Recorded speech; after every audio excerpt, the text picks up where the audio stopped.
सब भाइयों को फिर राधे राधे। जो साधक है, जिसको अग्नि लगी है, जो सोचता है मृत्यु ऊपर खड़ी है और जो तू कर रहा है उसको भगवान नोट करके दंड मिलेगा और आगे भोग योनियों में अरबों साल भोगेगा, वो सावधान निरंतर रहता है। एक बार सावधान हुआ, गाड़ी चला रहा है और फिर लापरवाही कर दी तो दूसरे टाइम पर एक्सीडेंट हो जाएगा भाई। निरंतर निरंतर जिनको अपना मान रहे हो, ये माँ बाप फलाना धकड़ा चाटा पेटी कर रहे हो, ये अलग अलग चले जाएंगे, अलग अलग योनियों में। भ्रम क्यों पैदा कर लिया? ये मेरे मेरे अच्छा जी, एक भाई का सवाल है, भगवान कोई चाहने वाले अनन्य भगत की बीमारी कष्ट में क्या भगवान रक्षा करते हैं?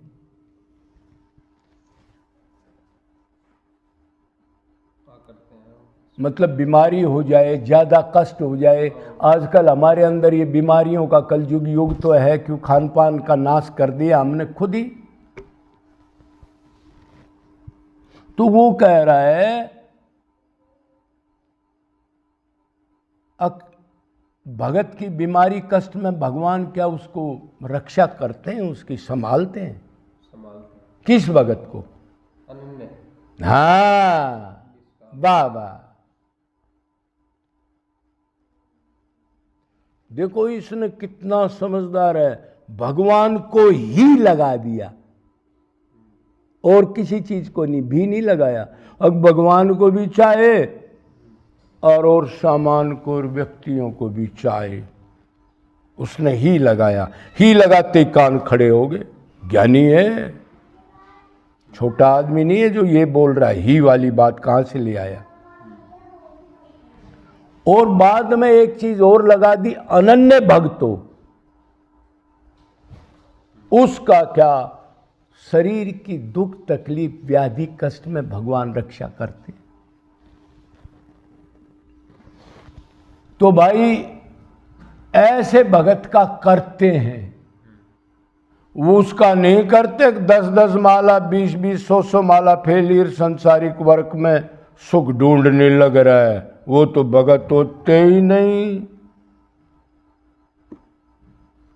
उसका कुछ नहीं होगा कदे उसकी भक्ति मान के और आप कर दो। श्री जी जो करती अच्छा करती है जी, कर तो तू रहा है और श्री जी का नाम ले रहा है। ये ढोंग आजकल बहुत चला है,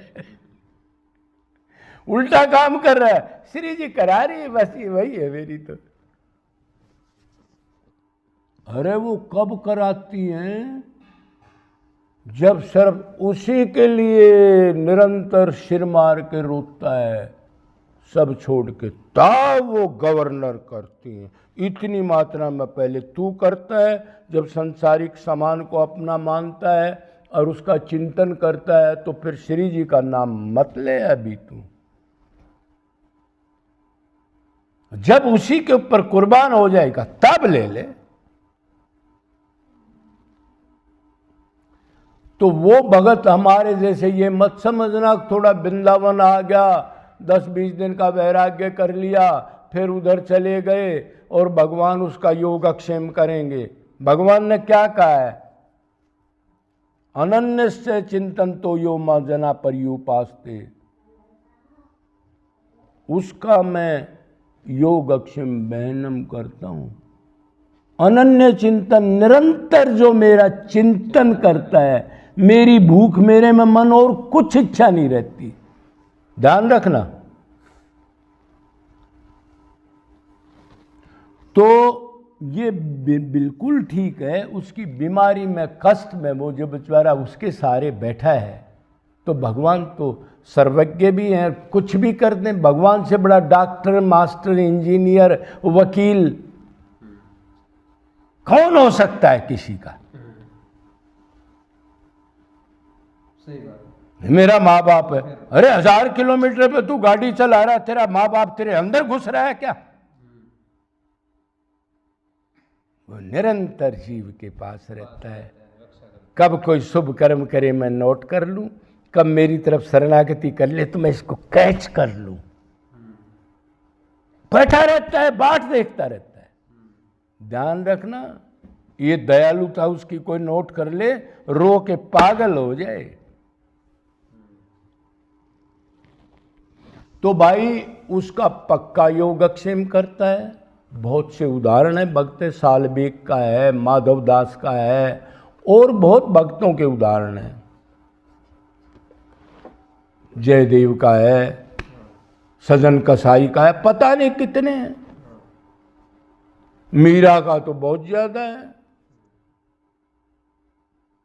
लेकिन जो उसी के लिए कुर्बान होता है उसके लिए करते हैं। या आप कहोगे जी तो 50% नंबर ले रहा है, उसका भी करते हैं। हाँ, थोड़ी मात्रा में, जितना वो कर रहा है कुछ। लेकिन ठेका अनन्य भक्ति के बगैर, भगवान ने कहा मैं ठेका नहीं लेता भाई उसका। क्यों? अभी वो दूसरे ठेकेदारों से भी आस कर रहा है और मेरे से भी आस कर रहा है। माम एकम शरण माम एव, एकम एव में इतनी फिलॉसफी भर दी, एक वर्ड को कोई अपना ले, सब शास्त्र फेंक दो, कोई जरूरत नहीं। जो मेरे ही, एव माने ही, एकम माने ही, बस ये लगा दो। अरे ज्ञान की जरूरत नहीं, अनादिकाल से इकट्ठा करके सत्संग कीर्तन सुन रहे हो। अरे यही तो लिखा है, अरे मन को हटा दो, नरक में मत जाओ, और इसमें लगा दो। और शास्त्रों में क्या लिखा है? निचोड़ तो यही है, सुनते रहो, प्रैक्टिकल मत करो। प्रैक्टिकल मत करना कभी। सुनो अनादिकाल से, और हम नरक में जाते रहेंगे। सुनने से भगवान नहीं मिलते। सुनना ठीक है, लेकिन उसका प्रैक्टिकल नहीं करेंगे तो भगवान आपके नजदीक भी नहीं आएगा। प्रैक्टिकल दूसरी जगह कर रहा है संसार में, और सुन किसी को रहा है। डबल रोल, गद्दार इसको कहते हैं। अच्छा जी, अब वो कहेगा जी कैसे करते हैं?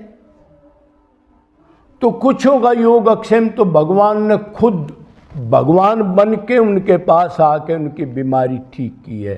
मीरा हो, सालबेग हो, माधव दास हो, और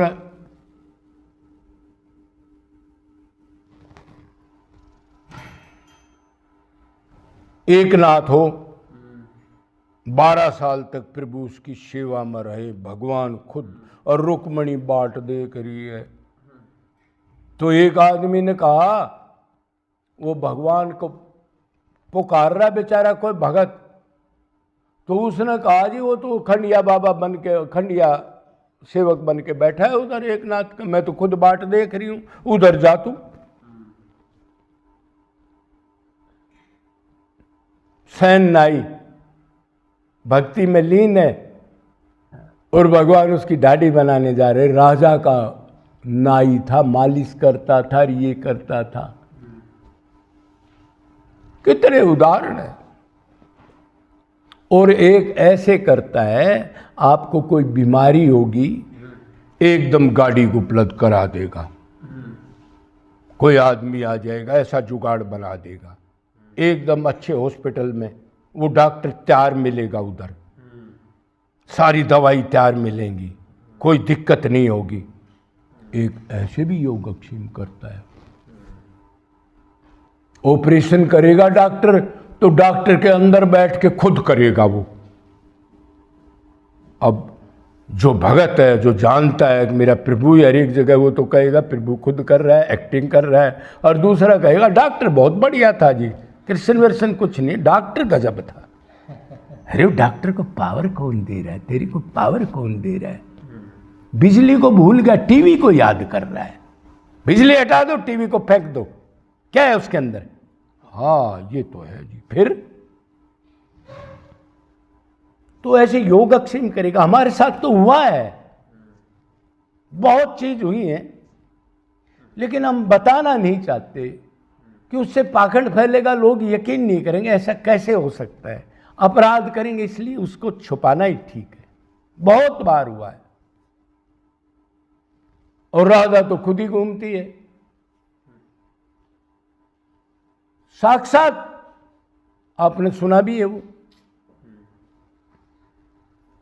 कितने बार हुआ है। इतना बड़ा हॉस्पिटल है, कोई रूम खाली नहीं है, उसने कहा जी मेरे को तो देखो अलग रूम चाहिए। कोई भी चीज हो कि उसको पता है ये बेचारा भक्ति भी करेगा, अपना प्रारब्ध भी काट रहा है, तो शोरगुल नहीं है, तो चलो इसको दे देते हैं। उसने कहा जी चलो आप अलग रहो बिल्कुल शोर शराबे से। कितनी कहानियां हुई हैं। हार्ट का ऑपरेशन हुआ अभी पीछे ही, किसी को बुलाया, किसी को नहीं बताया मैंने। बोल किसी को मत बताओ, भगवान है तुम्हारे साथ है तो फिर क्यों बताया किसी को। और मेरे साथ ही हो गया, आओ मेरे पास बैठ के रो, बकवास करो, मेरे का नाश करो।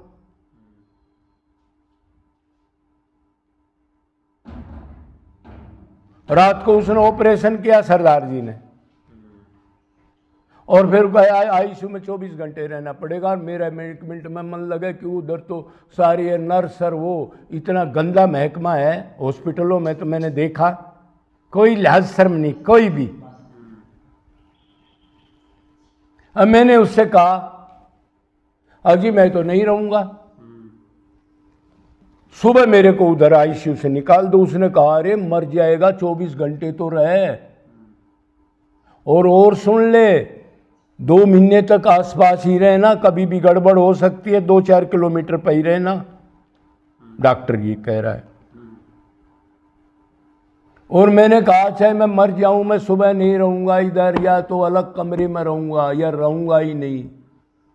और उस डॉक्टर ने कहा ये मरेगा, ये मूर्ख का बच्चा है, कोई पागल आ गया इधर। और उससे मैं गुस्से में सुबह उठते कहा इसको भगा दो, ससुरा मरेगा तो मर जाने। जब डॉक्टरों की नहीं मानता ये, ऐसा आदमी तो देखा नहीं हमने। और उसने 10 बजे कागज हाथ में पकड़ा दिया, जब भाग जाए इधर से। और हम इधर गाने गाते आ रहे हैं, 12 घंटे भी नहीं रुके, और इधर आके आश्रम अपनी ससुराल में चाव चढ़ रहा है हमारे को। आत्मा का मतलब तो कृष्ण से है ना, ये है सुरक्षित तो है, नहीं है तो आखिर में मृत्यु के टाइम पे अगर अनन्य भक्ति है तो कौन आएगा। जब उसका जो है वही तो आएगा, मृत्यु हो, काल हो, कुछ भी हो जाए। तो ऐसी ऐसी शक्ति देता है वो। एक छोटा उदाहरण है, काफी हुए तो उसको ऐसी फैसिलिटी मिल जाएगी, खुद रक्षा करेंगे, किसी को भेज देंगे, किसी का आदमी में बैठ करके व्यवस्था कर देंगे। फिर एक दूसरा ऑपरेशन भी हुआ, एक इधर वो कुटिया में ऑपरेशन थिएटर बना लिया कि उस टाइम पर 3 साल पहले मैंने ये कसम खा ली अब मर जाऊंगा पर धाम नहीं छोड़ूंगा। डॉक्टर आया, 1 रुपया नहीं लिया, ऑपरेशन किया 2 घंटे में और चला गया। हार्ट का नहीं, एक और ऑपरेशन था। तो पक्का रक्षा करते हैं, लेकिन रक्षा तभी करते हैं जितनी मात्रा में आप बिल बिलाते हो। ये यथा माम पर पदंते तामस्त्व भजायम, जो जितनी मात्रा में मेरी बगैर छल कपट की भक्ति करता है सबको छोड़ के, उतनी मात्रा में मेरे को करना ही पड़ेगा, चाहे गुरु हो चाहे भगवान हो। उसके बस की बात नहीं है, ना करे आप उसको ये कहेगा मत आना, आऊंगा मैं तो। क्यों आएगा भाई? अरे मेरा सिद्धांत है, प्रण है ये, मैं रुक नहीं सकता। जी जी। श्री राम।